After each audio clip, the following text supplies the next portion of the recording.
Well, another beautiful day in paradise here. I think this is the shortest daylight hours of the year. The sun is just about at its peak apogee right now, and it's starting on the downside. So it'll be set here in another hour and a half. Like I said, this is going to be the shortest day of the year. Although we will have daylight later today than we will probably tomorrow or the next day, because the forecast is for it to cloud up and start snowing. And when you get thick clouds in here, it doesn't ever get hardly light. So far it's warmed up to about 6 degrees out here. It was well below zero last night. Not that I'm complaining, because I know a lot of places have been that cold down in the lower 48 or colder. I see it's even 14 degrees or so down there on the border of Mexico and Texas. We've had several days of nice dry weather again now. I think I said this before, this is the longest continuous stretch of dry weather we've had all year through the 2020. When this cold weather was forecast to hit, I went out back there and plugged in the extra heater in the box for the water pump and the water heater. The little heat and stuff they have in there will keep it running down to about 15 degrees or so. It was forecast to get down to zero, so I needed a little more heat there. Well, I went back in there and closed the heater, or turned the heater back up a little bit, got the water thawed out. But I don't know how much water we're going to have, because the tank will freeze up and we'll run out of liquid water out of it. I've got the tank setting on styrofoam blocks so it doesn't freeze from the ground up, and then I put heat tape around the pipes coming out of the water tank into the pump house and underneath the water tank. But they're not going to heat all that water up, not when it's this cold. And so water will freeze up in that tank, and we'll just use what liquid water there is in there, and the rest will be ice until it warms up enough for it to thaw out. Well, I've got my pickup plugged in, and even though it's plugged in into the heater, I still got to turn the key on and let the preheater go on it for a little while before I start the engine up. It'll start at this cold even without the heat, but it's a lot easier on that engine if it's warmed up a little bit. I don't have a winter front cover for it, but I put a piece of cardboard in front of the radiator. And then I've got a piece of insulation board sitting on top of the engine block right now. I leave it on there overnight and then take it out when I'm going to drive the truck. I don't drive very often. I went out yesterday and took my wife to her physical therapy, and then we went up to one of the businesses in town that had bucking yesterday. They call it bucking. It's a Norwegian tradition that they kind of modified for here in Petersburg over the years, where the businesses put out plates of goodies and stuff for all their customers. Different businesses have got it on different days before Christmas. I probably won't visit any of them. Maybe Friday. I got to take my wife in for physical therapy again Friday, and I might go to town. Well, I definitely go to town again on Friday. Anyway, the pickup is staying warm. The house is staying warm in there. It would have been a lot nicer if I'd have got that snow and banked up around it some more, but that styrofoam that we put around there for skirting is helping a lot with keeping the heat in the house. I don't know whether you can see it or not, but you can see the thermal bridging that takes place on studs when it's cold. It really shows up when the frost builds up on the house and the cabin there. Be a good time to put nails in if you needed to nail something up, because you can see where the studs were. Well, it's supposed to snow tomorrow, so I decided to warm up and work on that Bobcat a little bit. I ordered a new door for it. Several years ago I ordered an enclosure kit for it that had a vinyl cover that went over the top with plastic sides for the side windows, and then a vinyl door on the front of it, and that worked pretty good for a while, but of course the vinyl doesn't stay clear very long. And it's okay for the sides, but for the door it got so you couldn't see through it when you're plowing snow and stuff, and I didn't really like it. I even let it get fogged up even more. I had it overhead in the hangar when I was spraying a part for the airplane, and it got overspray on it. I didn't think it'd get overspray would stick to it that far away from where I was painting, but it did. Well, anyway, it's all froze up, so I opened it up, put a tarp over it, and I've got a propane, forced air propane space heater in there, putting in it to warm it up. I want to get the frost off of it, and then I'm going to put that vinyl cover back over. I got it warming up in the shop right now, fire going in there and warming the vinyl up, so it's not so stiff and crinkly when I put it on, and I got to get all the frost and stuff off of the Bobcat. And then I got the new door for it. The old vinyl door I had would just slide into the hinge pockets, hinges that are screwed onto the frame of the Bobcat, because it was flexible enough you could just turn it sideways, and thin enough you could just turn it sideways and slide it right in there and get it on. But this new door is a real thick Lexan door, and it's a regular door frame, like a regular Bobcat door frame. There's no flex in it, and because the top of the frame of the Bobcat pitches out at an angle, the door won't fit on there and slide down in the hinge pins, so I'm going to have to take the hinge pins off to get the door on. We had the space heater out the other day because my son's cars broke down in town and it won't start, so he was worrying, checking out the fuel lines and stuff on it, see if they were froze up or anything. So we took that space heater down there and put it underneath the car for a while to warm it up. And he's been driving my granddaughter's car, so he had that in the trunk of the car. I wanted to get it out. Well, I went over and the car's been sitting there for several days through this whole cold spell now, and it was froze up solid. I couldn't get into it. These Ford Contours and Tauruses are just terrible the way the doors are on them. Well, all these new cars are anymore. They've got this curved shape to them, and the doors freeze shut. The water gets in there along the seals, and it freezes up in this cold weather and you can't get it open. So I had to go dig out my heat gun and heat up around that door until I could get a pry bar in there and pop that open. And then the same thing with the trunk. They had that heater and propane tank in the trunk, and so I had to heat those up and get them opened up to get that out. That was kind of a challenge this morning. So we'll work on that for a little while, and meantime I've got a tire chain that I've got to fix for the back of the Bobcat there. The links are breaking on that, and I had one of them that the links came off enough that I couldn't keep the tire chain on the wheel. So I'm going to go into the shop now. I've been warming it up. It was -5 in there this morning. I got the wood fire going in there, and I got it warmed up to 50 now. So see if I can't get that warmed up in there and get to work, get that tire chain fixed. Meanwhile, the sun is disappearing already. It won't be long before it's down over the horizon here past the trees. Well, I'm in the shop here now, and it's warmed up pretty nice in here. It's almost, well, it's over 50 degrees. I only had a fire going in here for a couple hours. There's the vinyl top for the Bobcat. I've got it hanging up because it's still cold down on the floor. It's still freezing down on the floor in the shop here. But I've got it hanging up there where it's getting some warm air on it, and it's already a lot more supple than it was. It's starting to move now, so that's a lot nicer than when it was really stiff. Well, I let that warm up, the Bobcat warm up with that heater on it again for a little while longer and get the frost off of it, and then I'll go stick this on there. Meanwhile, I've got tire chains. And like I said, these tire chains I've had for years and plowed a lot of snow with them, and they're getting kind of beat up. But I've got, now let's see, I don't have any broken links. Oh yeah, I got a broken link on this one down here.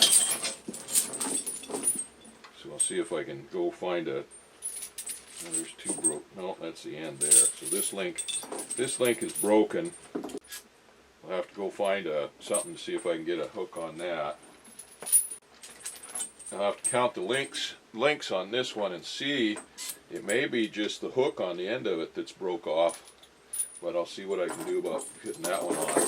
But this one here is the one that came loose, and it's not broken, but the hooks here where it hooks onto the side link, that they came off, and they're all bent over and stuff. So I got to see what I can do about straightening those out and putting that back together. Oh, what am I going to do here? How am I going to do that?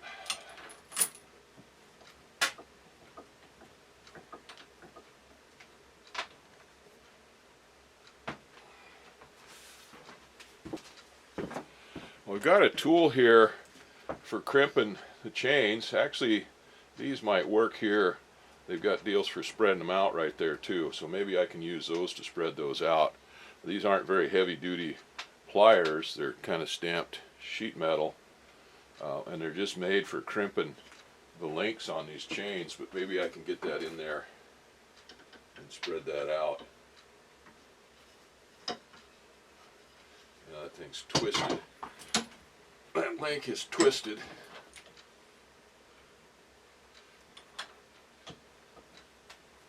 And that one is open pretty good there.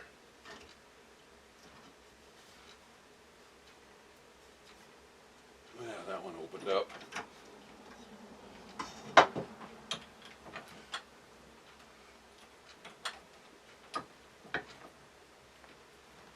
See if I can get this one opened up.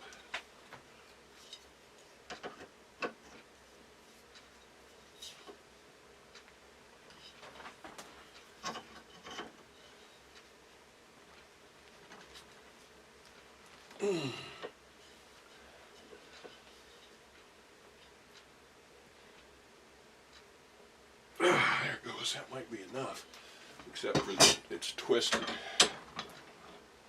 Let's see, how am I going to do that?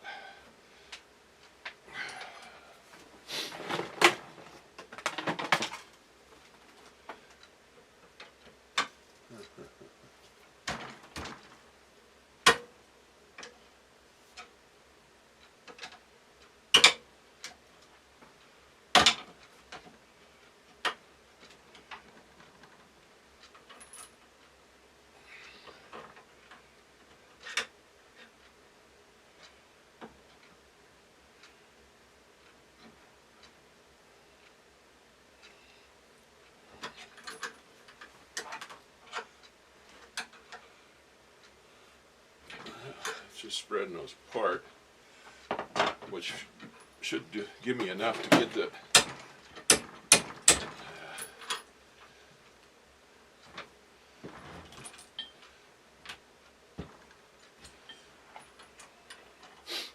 let's see here.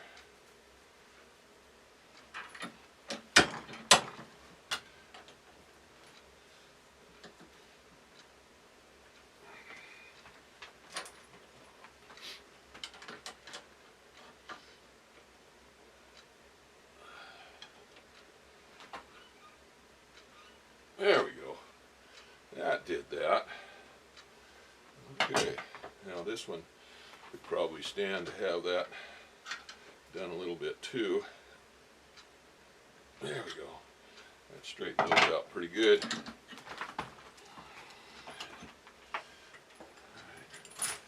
Now try to get that back together.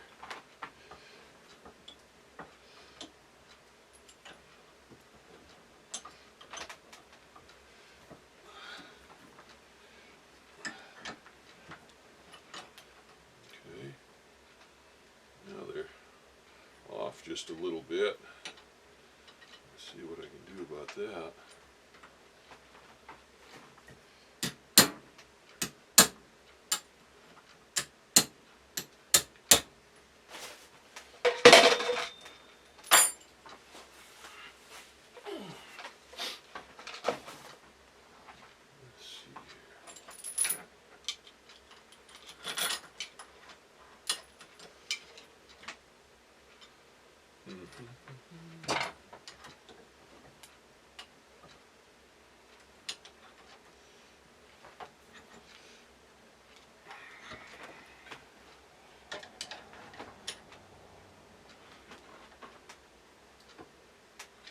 There we go.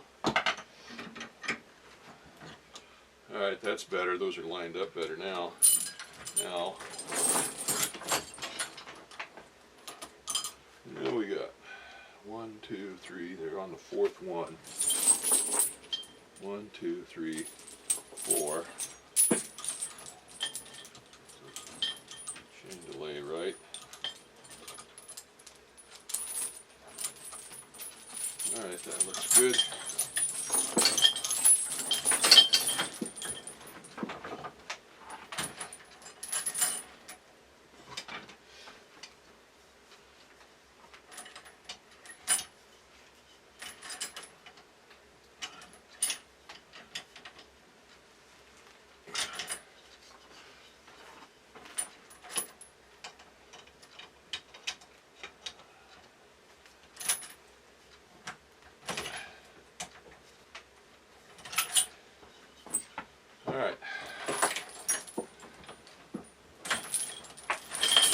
fixed.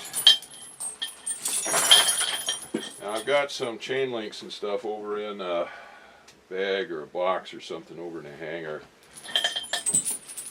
Let's see if I can go find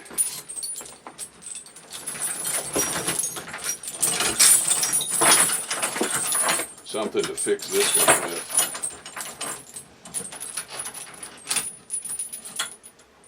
Let me count these links on here to see how many there are. We got 1, 2, 3, 4, 5, 6, 7, 8, 9, 10. 1, 2, 3, 4, 5, 6, 7, 8, 9, 10. 1, 2, 3, 4, 5, 6, 7, 8, 9. Let me count these again. Alright, so 1, 2, 3, 4, 5, 6, 7, 8, 9, 10. 1, 2, 3, 4, 5, 6, 7, 8, 9, 10. Okay, I've got enough links on there. The only thing I need on there is one of these hooks. That one there might stand to be crimped just a little bit more down.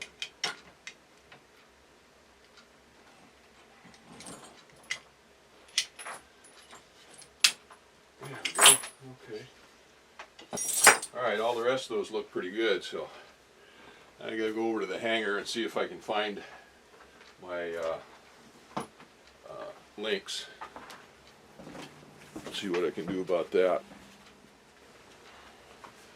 Well, I found all my tire chain stuff here. We got a whole bunch of old broken links and stuff like that, cross links and things like that. Most of this stuff is not heavy duty. It's not tractor style or truck style. It's more passenger car style. I've got some cross links here. That won't work. It's too small, but there's one that's off a broken chain link. I can go ahead and use that on there. It's not as heavy duty as I'd like, but I can use it on there. It's better than not having anything. So what I've got to do is spread this apart now so I can get that old chain link off of there and get it on the new cross link. Well, let's see what I can do about that.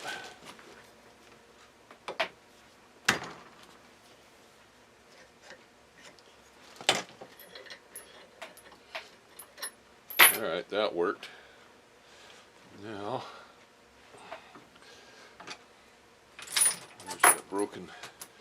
there's the broken link.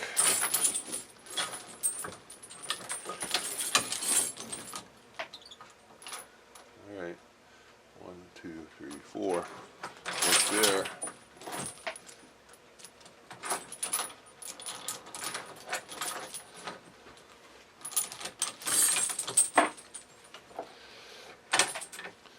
Alright, let's squeeze that back together.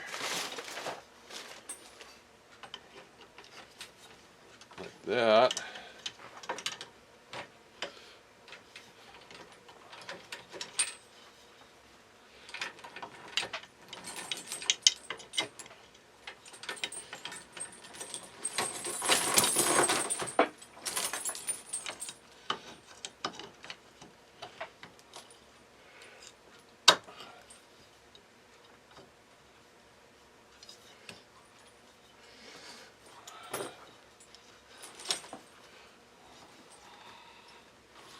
Okay, that one is back together. It's not 100%. The chains are still wore out. You can see these spikes in here, these ice grippers, you know, how worn they are. They're worn down pretty good. But that's not as heavy a duty of a hook as the ones on the chains, but it's better than not having any on there. So that tire chain can go back on the Bobcat now and do its job. And so anyway, I'm happy with that. There's one tire chain fixed. Maybe I'll see what I can do with some of the other ones on there. I moved the Bobcat over here in front of the shop where I don't have to walk so far to it with tools. Not that it was that far over there where it was, I've had that Mr. Heater, propane heater going in back on the engine compartment for an hour or so, warming that up before I started it up, and it was warmed up pretty good. It didn't even need to preheat on it. Now I've got it sitting up here in the front going into the cab. It's set out in this cold weather. It's had snow on it and frost on it and everything else, and the inside is all frosty, but the top, the cab, around the outside of the cab is all cold and frosty, and it's got snow on it. And what I want to do is I want to dry that out before I put that vinyl cover over it. I moved it over here. I put the tarp over the top of it to kind of tent it in. And I've got the Mr. Heater going right into the cab in there, so hopefully that'll warm that up in there and dry that out, and the heat of course should go up and maybe melt the ice and stuff on the top of the outside of the cab. Meanwhile, I guess I might as well put that tire chain on there.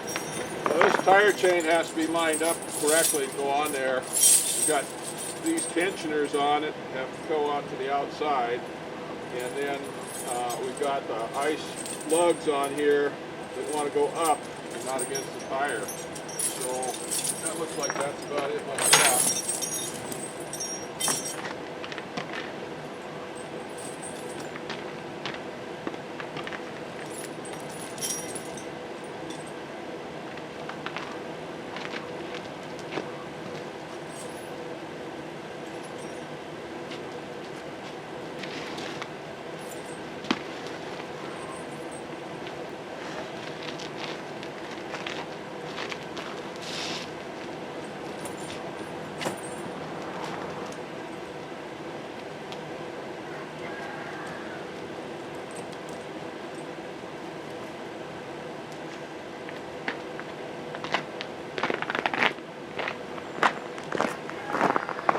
Now it's a balancing act to figure out how many links to hook on the inside of that to have enough links to get the outside hooked up too.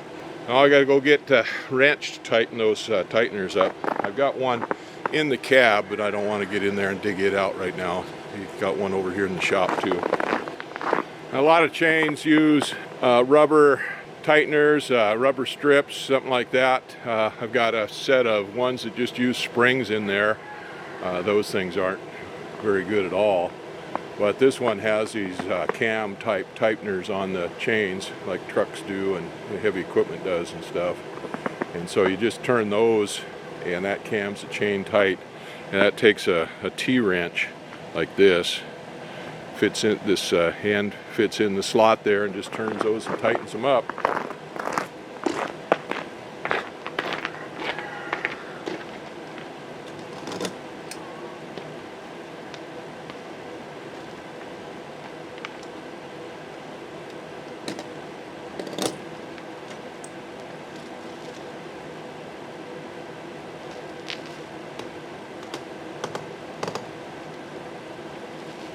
There we go. That one's on there pretty good. Oh,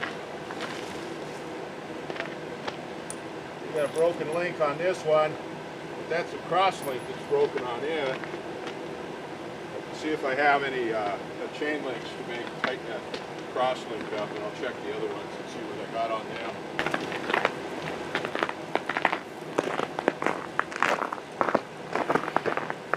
Well, I don't have any more chain repair links to repair that cross link, and I don't have any cross links that are long enough to go across there on that set of chains. So there's nothing I can do about that now. I'm going to town Friday, take my wife in for physical therapy. I'll go to the auto parts store then and see if I can get something to repair that chain then.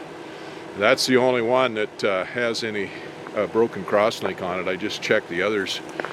The other two on the other side, and they're in pretty good shape. I was able to tighten both of them up. One of the problems with these chains, of course, when they first get them out of the bag and they set all summer, they're all shrunk up. They're hard to get stretched out and get on there tight, get rust and stuff on them. It takes a little bit of running them to get them loosened up, and you have to tighten them up again after that. And then the other problem we got is these tires have such deep lugs on them that the chains get down in the lugs, and they don't ride on the outside of the tires very well. They get down in the lugs and get tightened up in there, and then of course they come loose as you're using it and stuff and get skewed sideways or whatever.